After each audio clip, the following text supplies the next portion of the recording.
27 नवंबर 2025 को दिल्ली में G20 शिखर सम्मेलन की तैयारियों को लेकर अहम बैठक हुई। केंद्र सरकार ने सुरक्षा, ट्रैफिक और अंतर्राष्ट्रीय मेहमानों के स्वागत से जुड़ी योजनाओं को अंतिम रूप दिया। विदेश मंत्रालय ने बताया कि इस बार डिजिटल इनोवेशन और ग्लोबल इकोनॉमी स्ट्रेटजी पर खास फोकस रहेगा। प्रधानमंत्री ने सभी एजेंसियों को समय पर हर व्यवस्था पूरी करने के दिशा निर्देश दिए। इसके साथ ही दिल्ली एयरपोर्ट पर वीआईपी लाउंज और डिजिटल इमिग्रेशन सुविधाओं को भी अपडेट किया जा रहा है। माना जा रहा है कि इस सम्मेलन में भारत कई नए प्रस्ताव रख सकता है, जिससे देश की वैश्विक छवि और मजबूत होगी। वहीं अयोध्या में राम मंदिर खुलने के बाद श्रद्धालुओं की संख्या लगातार बढ़ रही है। 27 नवंबर को रिकॉर्ड भीड़ पहुंची, जिससे प्रशासन को अतिरिक्त सुरक्षा तैनात करनी पड़ी।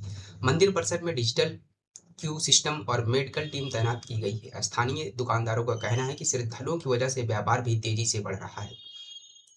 सरकार पर्यटन को और बढ़ावा देने के लिए नई परियोजनाएं शुरू करने वाली है। रेलवे और रोडवेज ने भी अतिरिक्त सेवाएं शुरू कर दी है, ताकि भीड़ को आसानी से मैनेज किया जा सके। अयोध्या अब एक बड़े धार्मिक पर्यटक हब के रूप में तेजी से उभर रहा है। वहीं 27 नवंबर को शेयर बाजार में उतार चढ़ाव देखने को मिला है। सेंसेक्स और निफ्टी दोनों ही दिन भर ऊपर नीचे होते रहे। ग्लोबल मार्केट्स में कमजोरी और डॉलर की मजबूती का असर भारतीय बाजारों पर दिखा।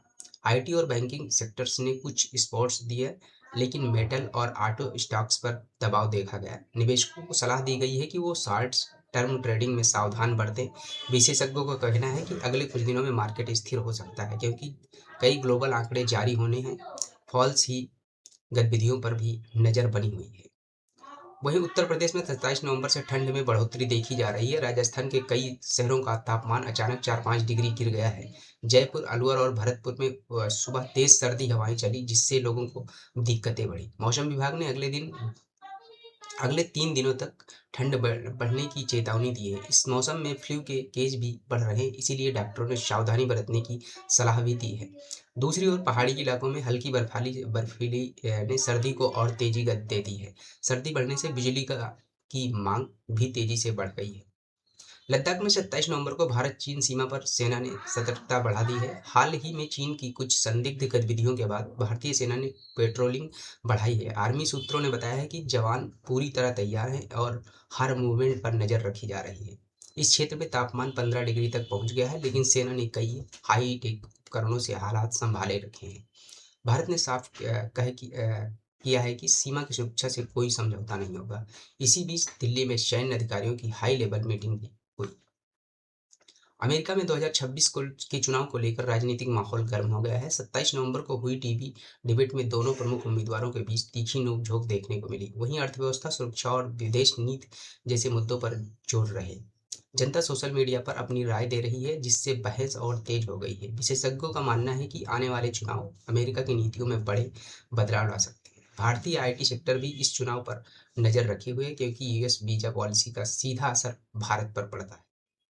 दुबई में चल रहे इंटरनेशनल ट्रेड फेयर में 27 नवंबर को भारत का पवेलियन आकर्षण का केंद्र बना रहा है। भारतीय कंपनियों ने tech, health care, food processing और एआई से जुड़े शानदार प्रोडक्ट्स प्रदर्शित किए हैं। कई देशों में भारतीय स्टार्टअप्स में निवेश की इच्छा जताई है। सरकार का कहना है कि इस तरह के अंतर्राष्ट्रीय कार्यक्रम भारत के व्यापार को नई ऊंचाइयों तक ले जा सकते हैं और भारतीय युवा उद्यमियों को यहाँ काफी मौके मिले और बिजनेस टू बिजनेस डील्स भी हुई। वहीं 27 नवंबर 2025 को एनपीसीआई ने बताया कि यूपीआई लेन-देन ने नया रिकॉर्ड बनाया है। देश भर में डिजिटल पेमेंट का उपयोग लगातार बढ़ रहा है। छोटे शहरों और गांवों में भी लोग अब कैश की जगह यूपीआई को ज़्यादा पसंद कर रहे हैं। सरकार का लक्ष्य है कि 2026 तक डिजिटल इंडिया मिशन को पूरी तरह मजबूत किया जा सके। दुकानदारों और छोटे व्यापारियों ने भी डिजिटल पेमेंट में अपना बिजनेस आसान होने की बात कही है। वहीं सुरक्षा को लेकर भी नए फीचर्स लॉन्च किए जा रहे हैं। भारत ने 27 नवंबर टी20 सीरीज में शानदार जीत दर्ज की है। युवा खिलाड़ियों के प्रदर्शन ने सभी का दिल जीता है। कप्तान ने मैच के बाद कहा कि टीम का फोकस अब वर्ल्ड कप पर है। इस जीत के बाद खिलाड़ियों का मनोबल काफी बढ़ा है। दूसरी ओर हॉकी और बैडमिंटन में भी भारतीय खिलाड़ियों ने अच्छा प्रदर्शन किया। खेल मंत्री ने ट्वीट कर खिलाड़ियों को बधाई दी और कहा कि भारत खेलों में नया इतिहास लिख रहा है। त्योहारी सीजन के बाद भी सोने चांदी की कीमतों में उछाल जारी है। 27 नवंबर को गोल्ड 60,000 के करीब पहुंच गया, जबकि सिल्वर भी तेजी दिखा रहा है। ज्वेलर्स का कहना है कि अंतर्राष्ट्रीय बाजार में अनिश्चितता बढ़ रही है, इसीलिए कीमतें ऊपर जा रही हैं। निवेशक सुरक्षित निवेश के लिए गोल्ड को चुन रहे हैं।